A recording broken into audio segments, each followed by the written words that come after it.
Welcome to the RePsychled podcast, where we discuss everyday issues from a mental health perspective.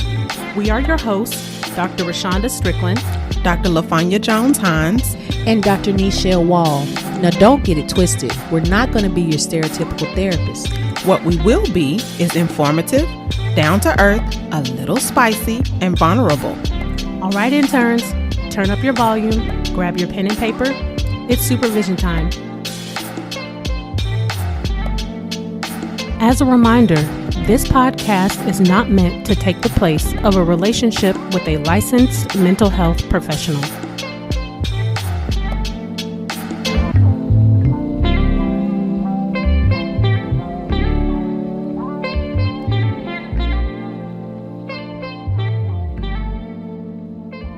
Welcome back to session 82, The Venus Lie Trap.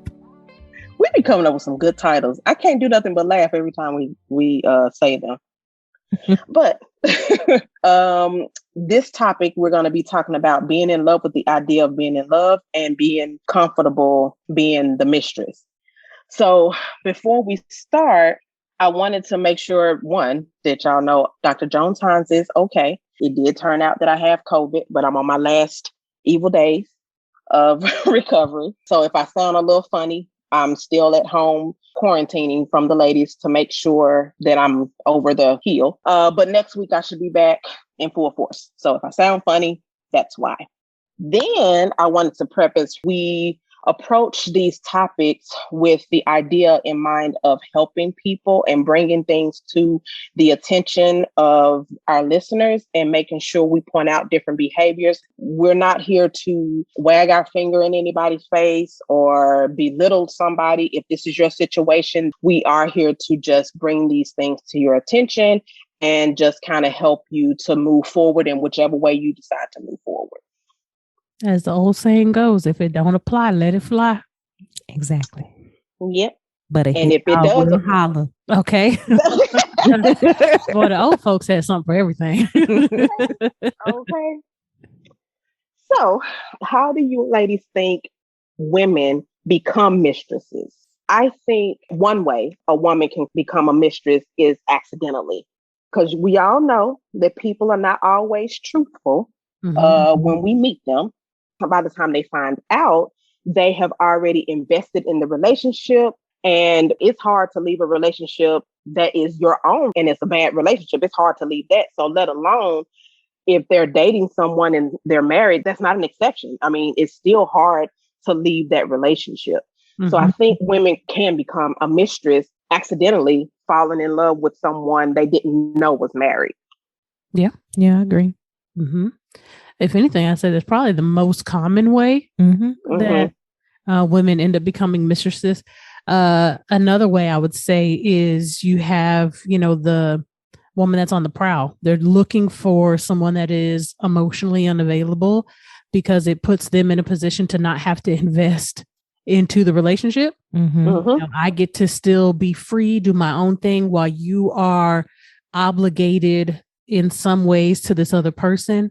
If they have children, things like that, you have things that you have to take care of, and it leaves me free to essentially have my cake and eat it too. This is the true mistress. Yeah. And then you have sugar babies. I want to be taken care of, because I think that's a little bit different than a woman that's looking for an emotionally unavailable person. Sugar babies, I want to be taken care of. Yeah. And sometimes they can get involved with married men because, again, you only get to access me at certain points. So I don't have to fully invest in you the way that I would if you were a single man. Again, this goes back to the idea of I get to have my cake and eat it too. And all of these interns are interchangeable as far as gender. We're going to go probably more so with the feminine version, because that's the more common thing, but all of these can be interchanged depending on your gender. Because side dudes are a real thing out here in these streets. Yep, exactly. Do y'all think there's a difference between side chicks and mistresses? Because that's been in the blogs recently with, side chick stuff that's going on. I want to say yes, because of what my idea of both of them are. I feel like a mistress is defined as someone who has an actual relationship, even though it still may be secret. They go out on dates. I feel like a side chick is somebody you haven't. Just say it how you want to say it. We said we was coming out the gate swinging this year. Okay, that's true. I feel like a side chick is someone that's being smashed. You know, they don't necessarily invest in getting to know them or, you know, anything like that. It's just somebody you smashing. Okay. Now that you say that, I get where you're going. I had a slight twist on that. So when I think of mistress, I have a much more kind of old school vibe to that idea of what that is. You know, I feel like this is a woman that quote unquote, or even person, let me just say, that knows their place and they understand the rules. They don't try to infiltrate into the primary relationship in that person. They are very much so okay having this person have a second life. Yes. Yeah. You know? I agree with that. Yeah. And the side piece is like, I tear all of this up. I don't play no role. Like, I do what I want to do when I want to do it, how I want to do it. And so I agree with that. Yeah. You know, and this sounds so bad. And I know this is, I was like, please don't tear me up, you know, people that listen to this in the future. But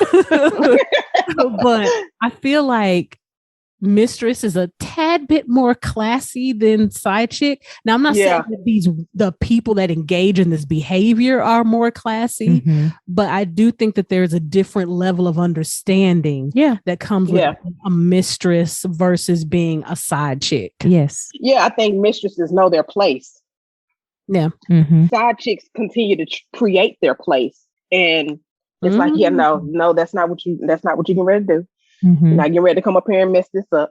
The song that's playing in my head, y'all, is Sideline. The Monica song. That's like, I'm trying to get it out of my head because I'm going to keep singing it the whole session. Yeah. And I think that has changed. Well, let me back up. I do believe that this has existed since the dawn of human beings, right? Oh, yeah. But I think since this is people was rubbing on each other. Exactly. But I do believe that the concept of the side chick specifically in the terms that we use today is very recent because but beforehand everybody would have been considered mistress, regardless of whether you were invested, you know, you were the second family, or you really were just, you know, a girl on the side that, you know, the person or the man on the side really, that the person was having sex with. But I do think that now that it's starting to be separated a little bit more because the idea of something on the side, it doesn't have as much weight collectively as it used to. You think? Why do you think that is? Well, so just looking at social media, a lot of people now don't really bat an eye. You know, if you read people's normal. Yeah, if you read people's comments or you listen to and watch videos and things like that, you will see a lot of people say, okay, well, yeah, you know, you did that. So then I went and did my thing, or everybody's in an open relationship.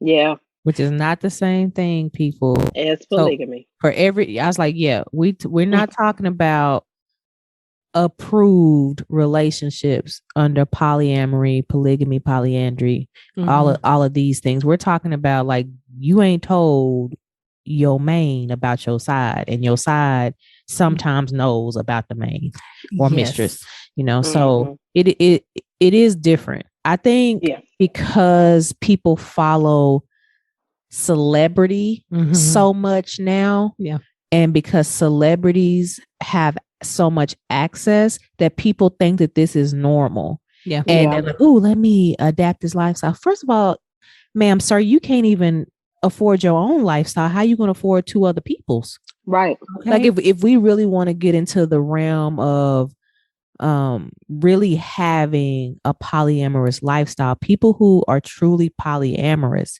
are able to provide for all the people in their circle.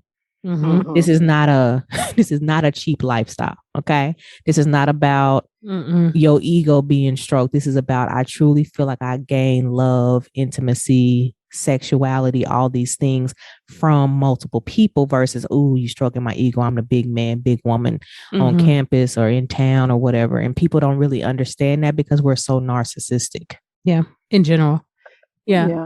I was just thinking about evolutionary, you know, taking it back kind of like we did on one of the previous sessions, that monogamy is also a very recent concept for Homo sapiens, you know, because one, women, you know, biological women can only bear so many children at a time versus, you know, men. And a lot of societies, women raised the children together. And it was, you know, we're like animals, basically, you know, well, we are animals, but it's like we behaved more like what we think of animals today. Yeah. But even if you go into some African cultures, like I can't remember the exact tribe because my brain is not functioning properly today, but the tribe that is based off of the Dora Milaje that we saw in Black Panther, they really were an all-woman tribe, and they just went and found, okay, you look like a strong man, right? Let me procreate. And the women stayed with the tribe, and they gave the men babies to the man. Yeah. So I mean, that is something that's real. I don't think we talk about that enough in, you know, school. We don't talk about that at all, let's just be honest. Right. Well, that's what makes me wonder, you know, how that metamorphosis took place, you know, how we went from being much more free, because I don't want to say promiscuous, because I don't think it was based in that, but how we were much more free and weren't as possessive over partners, to this transition to the idea of monogamy and like, you are my person, you are my partner, and jealousy. You know, I wonder if it was westernized just like everything else. No, I'm pretty sure that part, because even if you think about having a side piece, a mistress or whatever, it's the same vibe. These are mine. These are my things. Yeah. Like you better not ever go. Ain't you doing this? We doing the same thing. We doing it together. We cheating together. Right. And you know, I just think that now, like you were saying, it's become we become desensitized to it, because I think it's happened for so long. So many families, you got a father that passes away, and the mistress thinks she coming to the funeral. Ma'am, you don't have access to this. You don't have access to this. You chose to be a mistress. No, you don't. You don't have no papers. You have no papers. My name is signed on the paper. Legal right to be anywhere near any of this. And I think that's a good distinction to make, you know, for present day, since we now are a society based off monogamy and not necessarily, you know, polyamory anymore, or even serial monogamy. We kind of support that a little bit.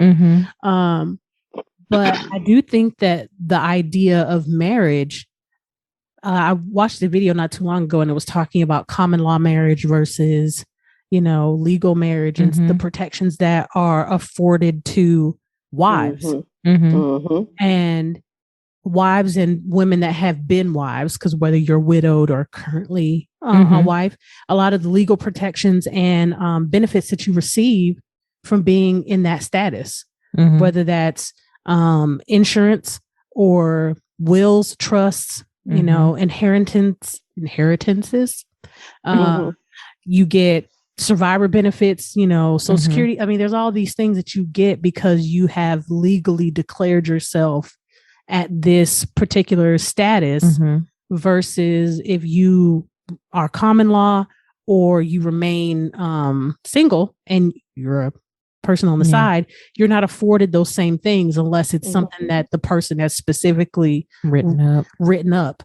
Versus the wife, it's an automatic. Yeah. I think we also have to remember, though, that the foundation for legal marriage has a lot to do with being taken care of without having the rights to take care of yourself. True. And so back in, I'll say we'll go the European track because this is not other countries. Yeah. But the European track, you know, you didn't have any rights as women.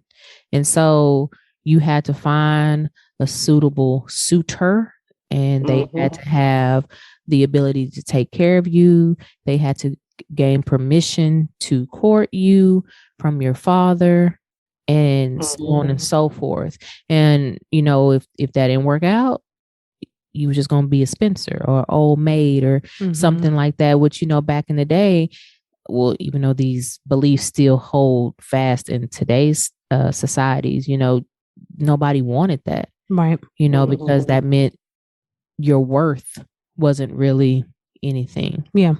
Which is, I think women are getting better at understanding that their worth is not tied to a man, but of course, because of, you know, the freedoms that we have now. But I think a lot of women still hold true to that concept of thinking that, you know, I want to be kept, I want to be taken care of, I want to, you know, have this, and the other, I want to have the married life.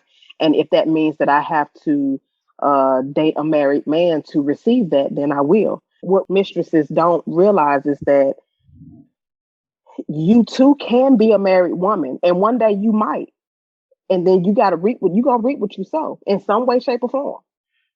Yeah, if you believe in karma, absolutely. You know, it makes me wonder, just kind of thinking about this big picture wise, are we as people, are we inherently monogamous, or are we inherently polyamorous? Because I've read, you know, research where that kind of suggests we are really inherently polyamorous, and that we get bored very easily, which is why we end up in these serial monogamy type relationships. And that, like, from an evolutionary standpoint, we're not necessarily meant to be with one particular person, and spread our genetic material around, all kinds of things like that. So it makes me wonder, have we forced ourselves to do something that's unnatural to us as a species? And which is why you have this kind of behavior. It's just that we have a different type of consciousness versus other primates. You know, we can be subjugated and all of these other types of things. So we have a different consciousness, which brings morality for us, versus, you know, our cousins don't have that. So they can engage in their life. They can engage in their life and engage in natural behavior. Because, you know, apes they're not really monogamous like that. You know, they have harems and all kinds of, you know, words that we use for stuff. Sometimes they're reversed. That too. Or same sex. Yes, that is true too. You know, they don't have all of these superiority, morality, values and mores that they live by. Has our consciousness led us to do things that are not natural for us as a species? I think it's a possibility, definitely. But I would say, as our resident sex therapist, when we think about things like this, it's important to think of it on a spectrum and not black or white. I think some people, I'll use myself as an example, I ain't got the energy to be entertaining multiple people. I just don't. I'd be like, half the time I don't want one. So, you know what I mean? Yeah. But that doesn't mean that I would not still fall under somewhat the polyamorous umbrella, because you have to get love from multiple places. And there's multiple types of love. So even if you are monoamorous, which romantically I am monoamorous, I only want one person because of what I said earlier. But that doesn't mean that all my love that I get is coming from only my romantic partner. It may be coming from friends. It may be coming from, you know, family. Like it may come from multiple places. And I think when we get to a place where it's like, you are my everything, that whole obsessive, only you, I think we start going into some unhealthy realms of monoamory. So then I want to kind of touch on something you were saying, Dr. Wall, about the possessiveness and like, you are mine. And it brings to mind the idea of the hopeless romantic, the being in love with love. And like, I just want love all to myself. And do people that are hopeless romantics, are they more inclined to be in relationships that are, I hate to say polyamorous because it's not true polyamory in the traditional sense of not what that romantic word, polyamory. right? It's poly by number, not necessarily by romantic love, right? But people that are hopeless romantics and want to be in love, want to be loved, need to be loved, do they end up in relationships that are often of this nature? You know, where they are the side person, or the mistress, or what is there another word for side dude? Because you wouldn't technically call them a mistress. Side piece, mister. A mister?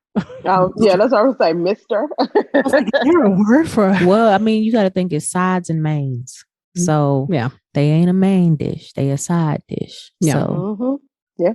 But I wonder, you know, people that just want to be loved, need to be loved, and have this inherent desire of wanting to be with somebody. Does it make them vulnerable to choosing to be in that place? I believe it's not necessarily to do with the monoamory or polyamory. It's more so from the mindset of I'll accept anything because I can get that need met. Yeah. Whether it's a toxic relationship, whether it's being in a true polyamorous relationship, or a mistress side piece situation. I think it's more so the depth that someone is willing to go to get that, and then it really doesn't end up being what they actually wanted, but it's what they settled for. I think they're just willing to take what they can get. Again, that idea of being single and being an old maid pops up in people. Well, I don't know if men really. Yes, men got a biological clock too. They do. Okay. Yeah, they do have a biological clock. All the way to the end. Don't mean that quality is all the way to the end. Right. And then they got that midlife crisis that pops up. Like all of that has to do with the biological clock and where they feel they should be and what they should have. So yeah, I believe both end up, you know, going through something. Yeah, both then will just end up settling for who they can get, thinking that because it's taken so long, it'd be like, it's taking so long, but you 31. I hear that a lot. I know, like you 31 though. What you mean it's taking so long? First of all, you just graduated from college. You just now getting good and grindy in your career. What are you saying? What are you saying to me? Yeah, I had a conversation similar to that with a client today, and they were saying, actually a few clients this week, I just don't want to have to start over. And I'm like, first of all, y'all ain't starting over. You continuing on in the journey that you're going. If you are someone who is monoamorous, then until you find your person, all of these are failures. All of them. So, I mean, you're journeying to a place. You didn't start all the way back over at zero just because the relationship didn't work out. Because if you did, then I'm gonna be like, why are you dating people? Because something wrong with you. So I, you know, when I have those types of conversations with my clients, they always like, you know, you kind of right. I said, I know, that's why I said it. But but I still be like, you have to work on conceptualizing the way you date differently. It's okay to be like, hey, no, I'm taking a break because this last relationship wore me out. I'm sick of people or whatever the situation is. Because y'all know I'm quick to do that on a regular without a date. It's just like, I don't want to talk to these people. I'm done. But when you are in that process of finding your person, like we've talked about in the Are You That Somebody, you have to really be paying attention to are my needs being met? And a lot of times we don't do that. And it's just more so, I want the position. I want the relationship position. Oh, yeah. Well, and sometimes it's not about, I want the relationship. Sometimes I just need my needs to be met. And that can be a variety of things. You know, I've had people in the past that I've worked with that were very hypersexual and just kind of naturally, not on some like I'm in a whole phase kind of idea, but they were just kind of naturally hypersexual, and they were very much so okay being the side person. This was a role that they had no problem being in, actually preferred being in that position because like some of the stuff that I was saying a little bit earlier, it allowed them to live the life that they sought for themselves. Now, of course, we were dealing with other things related to that, but it did allow this person to engage in a life that worked for them. The unfortunate part is there is a second half of that even though it works for you, there is, since you are the side, and we're talking about side and main, there is another set of individuals that are likely going to be hurt by the behavior you're engaging in, even if you and the person that you're dealing with have an understanding.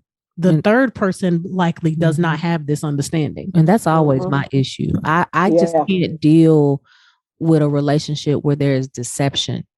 Like, tell me all the stuff. Don't take my rights away. I don't like to make choices not based off of all the information. So if y'all set up something where everybody knows this is cool, this is cool, this is cool, then live that life. That's what works for y'all. But also be aware that, hey, this is what I need, so that you can go find people that match up with that versus pushing someone into a lifestyle that they never ever agreed to. Exactly.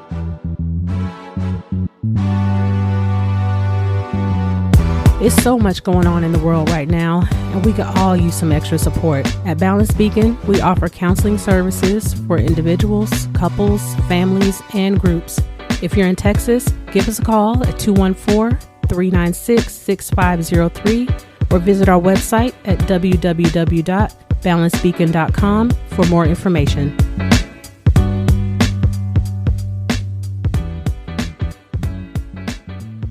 I have an example, a personal example of this.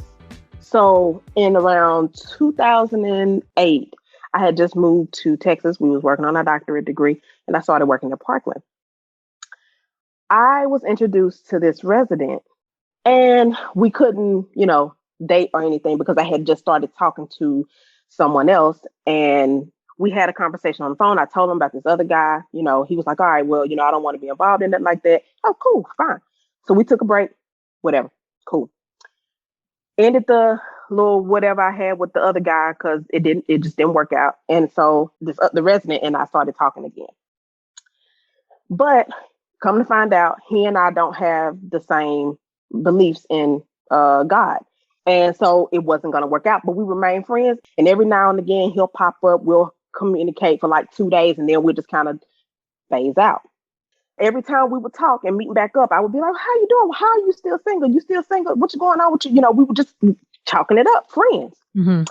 So when I moved to Arizona, same thing happened. He hit me up, told him I moved to Arizona. I assume we had FaceTime or something because I saw him get out of his chair and like kind of creep to the door to close the door. And now, mind you, he had already told me he wasn't dating anybody. I was like, so of course, a red flag. I was like, you got a roommate or something? Why you tiptoeing to the door? And he was like, yeah, I got a roommate, but I was like, oh, okay. Didn't think nothing of it. We had been knowing each other since like 2008. Why you got a lot of me, Craig? We ain't got nothing going on. So for whatever reason, I had known him all these years and I didn't know his birthday. So I had texted him the next day. I was like, hey, what is your birthday? And it was taking him a minute to respond. So I was like, okay, well, let me look through my iPhone and see if I have that information. So when I looked in the contact information under Facebook, it had a woman's name. I was like, why is there a woman's name on his Facebook page?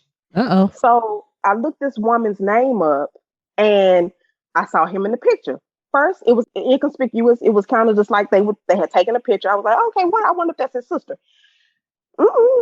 Kept looking at them pictures, and they was getting lovelier and lovelier.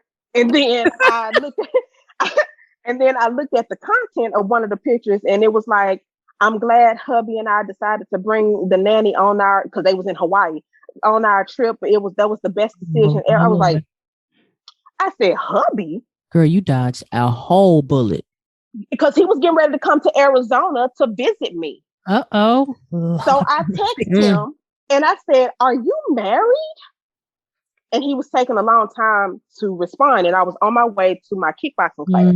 I said, you better respond by the time I get out of my class, or I'm calling your wife and I'm telling her everything. Ooh, because you got there doing that slick talk. You see what I'm saying? So by the time I got out of class, he had done text me, call me back to back, text me 30 times. I'm so sorry. Yes, I'm married, blah, blah, blah. Really? And so I'm looking at these pictures, and he met this lady, or had been talking to this lady since 2008 when he met me. Oh, Lord. So he was, and I'm like, playing. Yes. Oh, that's so, that just makes you feel so bad. You know what I mean? And you ain't even did nothing, but you just like trying to be proactive in your relationships. If you are an okay person, you're like, let me check the situation out. And so that's one of them instances where I was talking about you people taking your ability to make informed decisions away. And then you could have potentially, not even on some I'm about to get with him stuff, but could have potentially ruined this woman's life completely. And I didn't even know about her. Nope. And I'm just like, dude, like, you didn't even have to lie to me, because we friends. Right. You could have told me about this woman.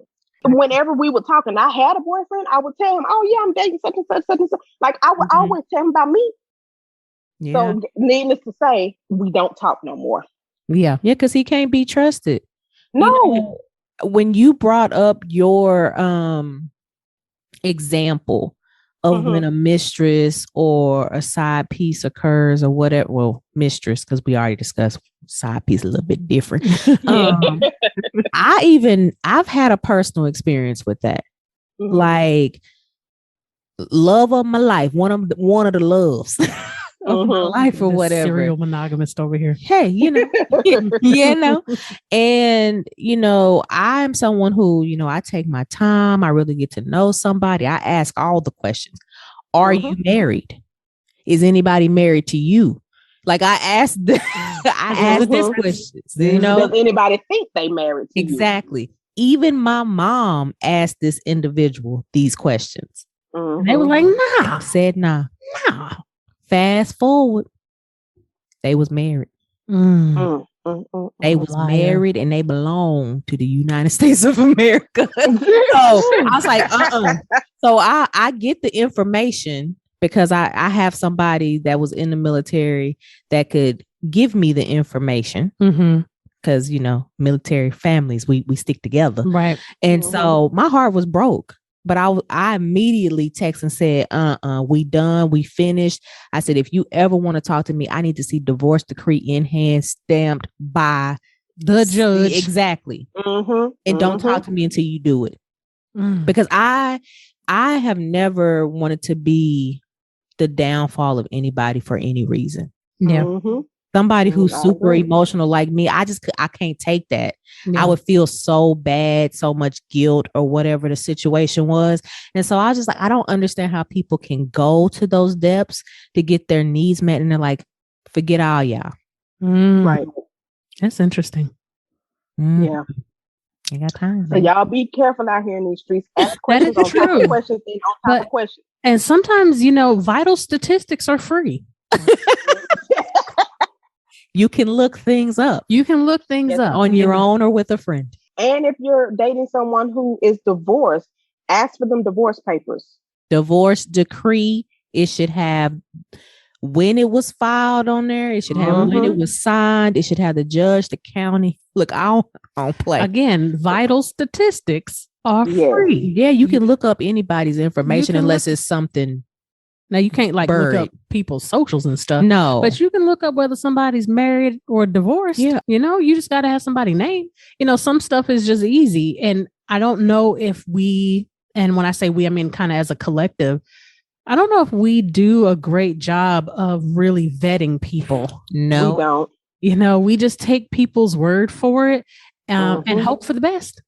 He said, well, he said, she said, okay. And the thing is, hopefully, because of the way the world is going now and how we know people lie and have all this extra stuff going on and diseases and all this stuff going on, hopefully we get into that age of researching asking for documents, you know, and like you said, vetting better, because that's how you get caught up. We get caught up because we don't ask enough questions. Yeah. And even if you ask questions, that sometimes is not even enough. You still have to take a step more than that. Yeah, you got to verify. Can I add a sexual side note?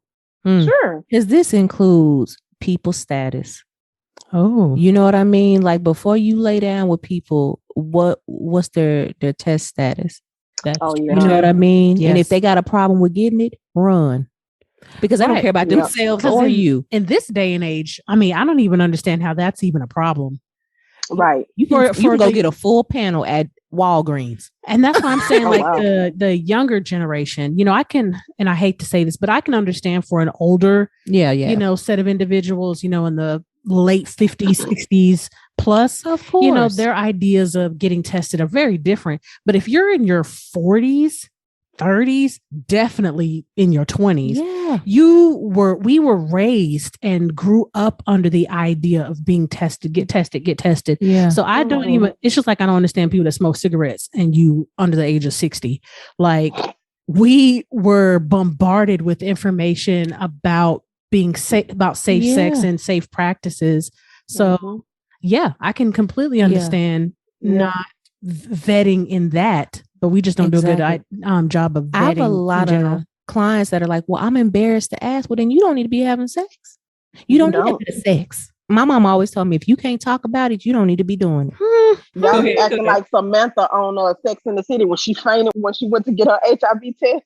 And they called her to their room and she fainted. She thought she had AIDS. It's like, look, it's one that should be part of your, if you are, you know, having sexy time with people, this should just be part of your regular routine. Yeah, it is, for peace of mind. And if that's the case, then you need to be practicing safe sexy time. Safer. Right. Safer. Yeah. Man, the vetting process. We need a session on that. On how to vet people? Because I don't know what I'm doing.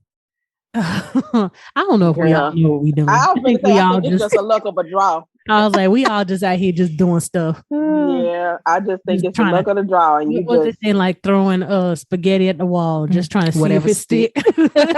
Yep. And you know, honestly, I think it's about just two people deciding that that's what they want, and you want it with each other. I don't know if there's a perfect science to this. It ain't. No, it ain't. And you got to find somebody that's going to be honest with you when they no longer want to be in the agreement. Yeah. You know? Yeah.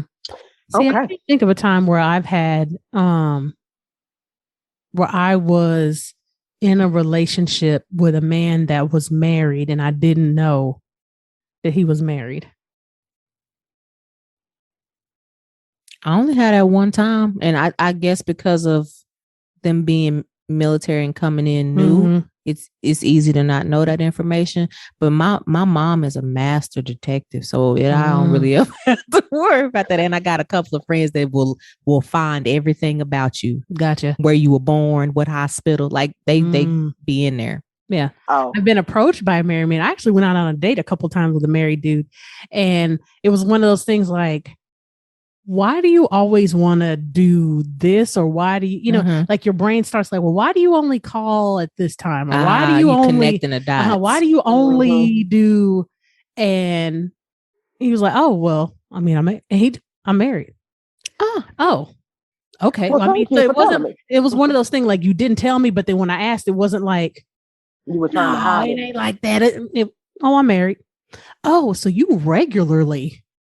Like you comfortable. This is normal. You regularly cheat on your wife. That's so sad. Like I know few people like that. I started thinking about it and like, why did I not know this in years? But I think it was because when we first met, he was a resident and I was a doctoral student. So we were both busy because I wasn't looking for a relationship. So it was easy for us to not talk on a regular basis. And then once we found out that our beliefs didn't match, it was just automatically, for me, he was in the friend zone. So I really wasn't paying attention to that because I didn't care. I wasn't interested in him like that. but I always thought he was a good dude. You know, I always thought like, man, you know, when I meet somebody, I want him to include the belief part, but be like him. Don't that break your heart though, when somebody that you didn't put in time with? I don't mean on a romantic, but like when you're trying to build up maybe your guy friends or something like this. This is what me and the bestie have talked about, and they just be trash. And you be like, man, I thought you were a good person, but you're not. You're really dumpster juice, as she would say. he definitely taught me a lesson about vetting better. You know, it's funny. You got to be careful about what you say about certain things, because if you go too deep or too far into one thing, other people will know that you're talking about them. Exactly. That's one. And then two, you never know how somebody's going to interpret what your words. Interpret your words and interpret your behavior of something that happened 10, 15, 20 years ago. Yeah. You know, you got to, and I don't know if we do a good job of keeping things in context, but, but I do wonder. So just kind of thinking about the person that wants and needs to be loved, and they end up in a relationship that is, this as being the side person. What do you think is the catalyst that makes them decide that this is no longer acceptable to them? I think I would say one of the catalysts is realizing that they want something more. Like, I don't want to just be the person you can call during the day. I want to be able to have conversations with you at night. I don't want to just be somebody you can never take me out on a date in public. We always have to eat at my house or at your penthouse or something. You know what I mean? Like, I think they begin to realize that they want more than what a married person can give them. Yeah. I mean, it's an evolution. I think the catalyst can be anything. It can be, hey, the person got pregnant and they no longer gonna do this. It done got too deep. Or, hey, I want to be a better parent to the kid that's coming. I think it's just an evolution of this no longer suits me, works for me, fits, what I want for my life. If it's the sneak thing, if I use myself as an example, I was like, sneaky link. Yeah. Well, that wasn't a sneaky link. That was you just pulled the whole. That's a different type of side person. Different. and that's mutually beneficial. But in my situation, I was just like, oh no, I'm not doing this. It's just certain things I'm not doing this. And it's no amount of words or things that you can ever say to me that is going to make me subject myself to being second to anybody. Okay. And I think another caveat could be perhaps the mistress saw him out with his family. When it slaps you in your face, it's like, man, I'm really doing this to this other woman. Okay. Now, with a side piece, it's going to be, I'm trying to take that position. There's a competition piece to it. Versus the mistress is like, okay, now I got to go cry in the corner over here and go find a person. Man, I'm stay for forever. They'll be written into the will. They get their little piece. But a side piece is typically going to be like, let me move into the territory. And I'm always like, you do know they're going to do the same thing to you, right? Right. Like the old folks say, how you get them, it's how you lose them. How you going to lose them. Yep. I don't care if you've been with them for 10, 15, 20 years. You better check them 10, 15, 20 years. Yeah, I have known a person that was involved with a married person for, I think they'd been together like maybe 11, 12 years and went on vacation with the family. Yeah. Now, of course, she wasn't like involved with the family, but like, had another room in a different hotel. He would go off and say he's going to do whatever and then be with her and they would do their vacation-y thing. The wife was aware that they had been having this relationship, of course, I'm assuming he would say, oh, it's over. But then, some years later, you're still with this woman, you're still dealing with her. But he was much older than this other person. So him and his wife had been together maybe 30, 40 years or something like this, because he was significantly older than the person. Okay.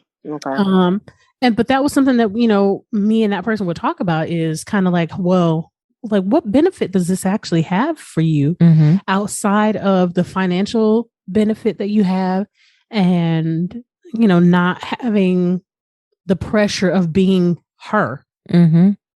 Other than that, what does this actually do for you? If you want to be partnered with somebody, because ultimately they want it to be partnered, but like, are you truly in a partnership? Yeah. Because partnership suggests that there is a team aspect to what we're doing. And what is the team aspect that you have going on here? Is financial support what you consider to be teamwork? If so, then okay, then yeah, he is your teammate. But when you are stressed or you're hurt or sad or whatnot, where are you getting that type of support? Because it's a little bit different getting it from your friends and your family than getting it from your romantic partner. So when you need that and that person is not available because they have a whole family. Yeah. Like they don't just have a wife, they have children. Yeah. So when they have a whole family and a whole set of obligations that they just can't just drop because you need them, what are you actually getting? Yeah.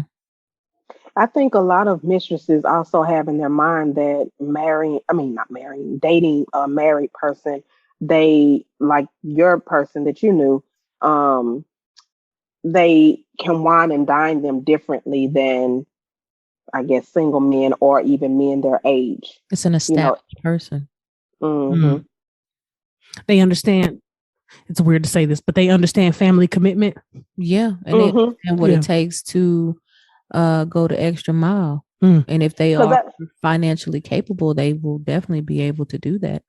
Gotcha. I would have to agree with that because when I started dating my husband, he dated me completely different than any of the other, because all of the other guys that I had ever dated, none of them had been previously married.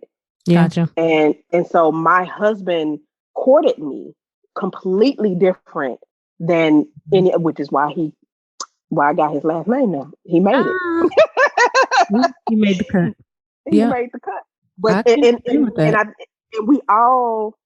we feel that. You know how when you meet somebody that courts you the way you want to be courted, regardless of who it comes from, single, if he's single or married, that it's different. Yeah, it is different. Okay. When y'all sit back and think about relationships that really could have worked, there's a shift in just the way you were treated. The ability to take care of the person that you've chosen, the ability to hear them, those little bitty things come with experience, training, whatever, so I can see that. Okay. Yeah. Dang. One of my kind of final questions, is there a benefit to the mistress / side chick? Yes. To the main relationship? Yes. Now you gotta be okay with it. Because I'm like, these women, this is not a new position. This is, from the dawn of time, right? So has there been a benefit that this role has played to the main relationship? I think it is a benefit. I can't remember what I was reading. I can't remember if it was a book or an article or something that I was reading. And it was actually the woman that was having an affair. She was having an affair and she was, I think, in the kitchen cooking or washing dishes or something. And all of a sudden she looks out the window and she saw her mister outside. And she was like, Ninja, what is you doing here? Right. And so I think, she kind of like rushed outside. I was like, what are you doing here? Talk to him, have him go away or whatever. And so in that article, she was saying how having him, although she ended it, having him helped better her relationship. And I think it was more so because I guess once she saw him at the house, she realized like what she was doing to her husband. Like it was like, because like if that was me, I would be crushed, especially if I would have saw this person out there. So it made her gravitate to her husband more frequent, more often, and more communicate. Gotcha. Now, what I've heard and seen in like some articles and things of that nature is that it delegates the load, the responsibility, not to go to a full sister wife situation. That's a different. It sure is. We're not talking about that type of polyamory. No, but it's like, and you see this a lot of times in wealthier situations where, okay, this is my role. This is what I'm supposed to do. Go on out there, get you together, and then you come back home and I ain't got to worry about it. And so just run me my money. Yeah. So you really have to be okay with the dynamics of your relationship. Like I said, it's not for everybody, but I do know some people who are in this lifestyle and it works for them. But like I said, this is also people who are they've chosen it versus the deception and the lying. Because then when the lying is there, I don't think there's much benefit. Gotcha. Because I agree with that. The energy of both or however many relationships is going to be tainted. It's a lot of sneaking around, a lot of lying, trying to remember what you lied about. Like, So I think if it's deception there, I think the person that's doing the lying or dishonesty, I think it could be, unless they just trash, it could be growth for them. Now, for the other person, it may not be growth because they don't know what's going on. But for them, it could be growth in that example that I gave. Gotcha. Okay. Yeah, I was just kind of wondering, like, how because I believe that I have read something similar, that there has been a benefit if you talk, again, I'm going back to that whole evolutionary standpoint, our base needs. When I was saying a little bit earlier that the women would take care of the children and then, the men kind of went off and do, it's a slight twist on that same idea. It's a much more sophisticated version of what you're talking about. But that was kind of where my head was going. Like, has there been a benefit? And I'm not advocating people go out and, have side pieces. But again, if you've chosen that, then you choose that and you do what you do. But is there a benefit? And when you think about that sharing the load piece where I'm not your everything, that allows a different type of love in that other relationship to take place. There's a different, what I can foresee is that there's a sense of obligation that comes, duty and responsibility with the main relationship. So if I can share that load with somebody else, then it solidifies that person, one that's stepping outside, solidifies their desire to do that with the main relationship. Like back in the day, I think that dynamic could definitely work for those who wanted that dynamic. But now, because there's so many women that want to be in the work field, and so many women that's getting their education, that they don't want to be stay-at-home wives. They don't even want to be mothers. So I think now that type of dynamic would be so difficult to find. Probably. Yeah. In today's society, because the dynamics of, and we're talking about heterosexual relationships. Well, at least let me say, I am talking about heterosexual relationships.